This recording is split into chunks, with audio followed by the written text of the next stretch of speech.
Nel, ano ang ibinili ni PBBM sa Armed Forces of the Philippines?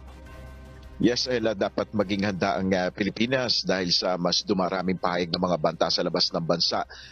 Ayun guys, mukhang nalalapit na ang gera kaya't pinaghahanda ang mga Pilipino sa mga posibleng pag-atake ng mga ibang bansa sa Pilipinas.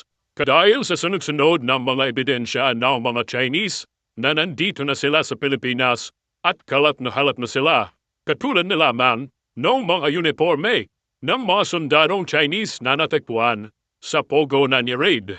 Ayon sa balita, sa isinasagawang panghalughog at investigasyon ng mga otoridad sa mga gusali sa loob ng Lucky South 99 sa Porac, Pampanga, na-diskubre ang ilang Chinese military uniform na maaaring tumutuhoy sa People's Liberation Army o PLA ng Chinese Communist Party, CCP, at ang pangunahing puwersang militar ng People's Republic of China. Sadyang nakakabahala ang ebidensya na ito dahil posibleng napaswa tayo unti-unti ng mga kanilang sundalo.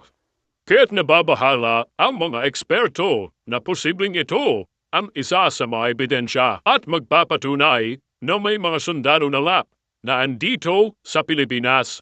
Pero ayon naman sa iba, ito raw mismo ay isang props lamang na ginagamit kapag nagsasagawa ng illegal ang Pogo.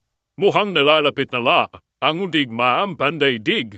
Kaya't ayon kay Pangulong Bongbong Marcos, maghanda sa anumang banta dahil posibleng maging agresibo ang ibang bansa na pag-angkin ng ating teritoryo. Nel, ano ang ibinili ni PBBM sa Armed Forces of the Philippines?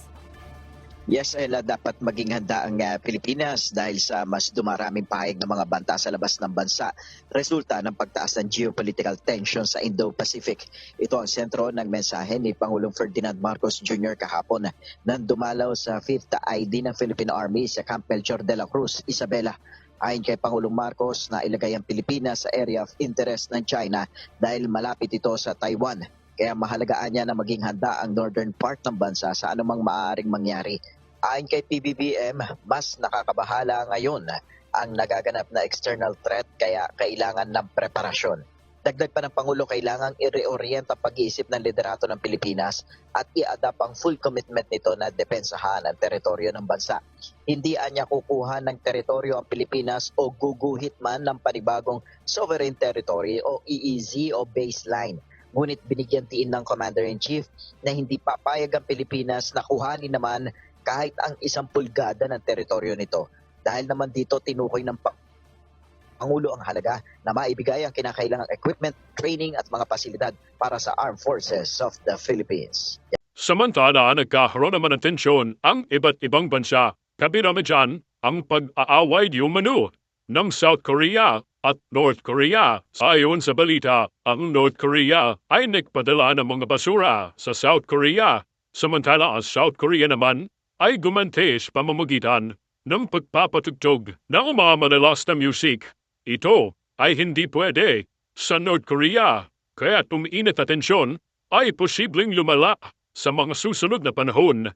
Nandyan din ang Ukraine versus Russia na patuloy ang pagsahop ng Russia sa Ukraine, samantala ang Ukraine ay patuloy na lumalaban para sa kanilang kalayaan. Naghahainatan din ang bansang China versus bansang Taiwan na kung saan ay malapit sa atin, kaya pinararambahan ng mga eksperto na posibleng umabot sa North ang gera kung sakaling matuloy ang hidwa ng dalawang bansa.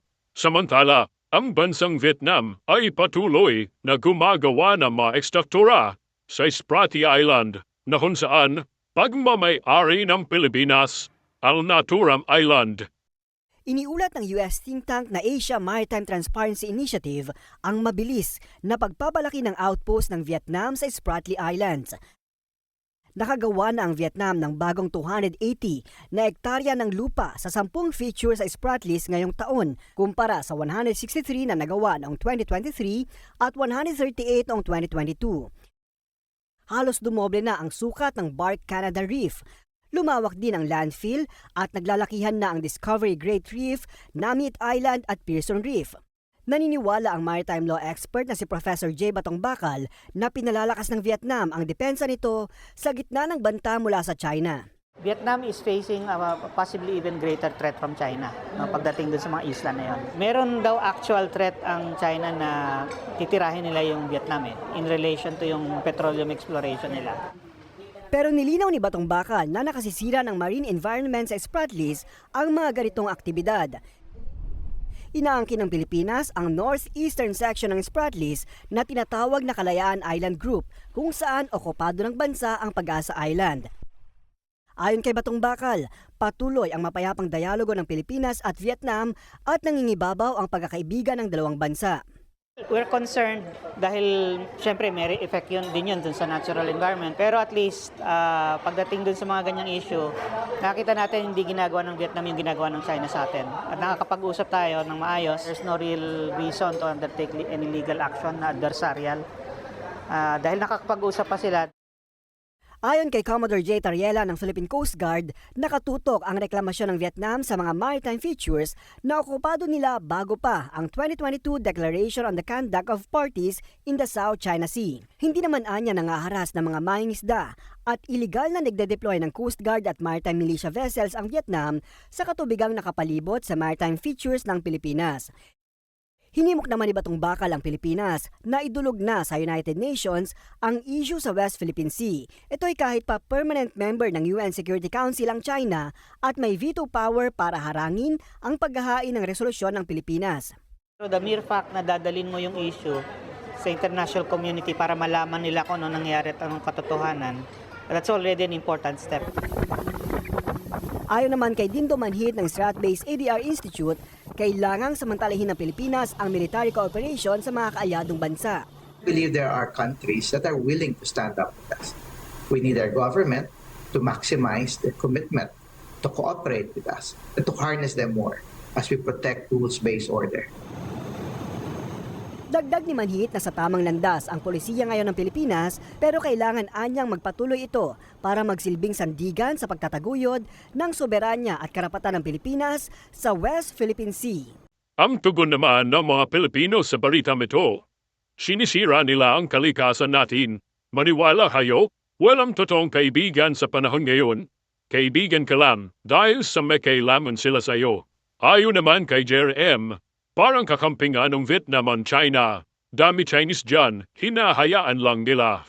Samantala, sabi naman ni Michael Hapolan TV, buti pa ang Vietnam lumalaki yung isla nila. Sa Pilipinas, bulsa lang ng nakaupo ang lumalaki. Tugon naman ng ilan kung sakali makagera, hindi na bali lumalaban ako para sa banyan, kaysa maging alipin ako sa ibang dayuhan habang buhay.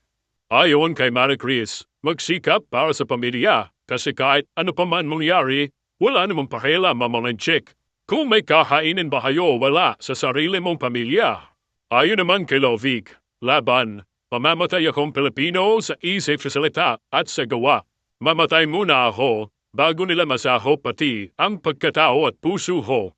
Kung ikaw ang tatanwin, kung sakali magkagera, lalaban ka ba o magpapalipin na lamang sa sariling lupa? Mag-comment ka sa comment section at patapangan na lang ng mga sasabihin, good luck sa atin.